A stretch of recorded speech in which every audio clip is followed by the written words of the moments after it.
তুমি ওই হাজার কোটি টাকার মানুষগুলার দিকে তাকিয়ে তুমি আজকে হতাশায় ভুগছো, অথচ তুমি যদি জিন্দেগিতে একবার ওই গোরস্থানের দিকে যদি তাকাতা, অনেক হাজার কোটিওয়ালা মানুষ ওই গোরস্থানের মধ্যে শুয়ে আছে, একজন জিন্দেগিতে কেউ এসে খবর পর্যন্ত নিচ্ছে না। দুনিয়া বড় স্বার্থপর, যতক্ষণ আছে ততক্ষণ। তুমি যদি চলে যাও আজকে, একটা সেকেন্ডের জন্য দুনিয়া থামবে না। দুনিয়া তোমাকে নিয়ে চিন্তা করার সময় নাই। যে মানুষগুলা তোমাকে ছাড়া চলতে পারতো না, সেই মানুষগুলা পর্যন্ত তোমার কথা স্মরণ করে একটা সেকেন্ডের জন্য স্তব্ধ হবে না। চোখের পানি তো দূরের কথা, এক সেকেন্ডের জন্য মন খারাপ করবে না।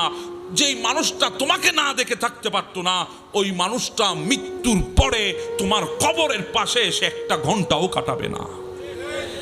তুমি সেই স্বার্থপর দুনিয়ার জন্য সব করতে চাও, সেই স্বার্থপর দুনিয়ায় না পেলে তুমি হতাশ হয়ে যাও।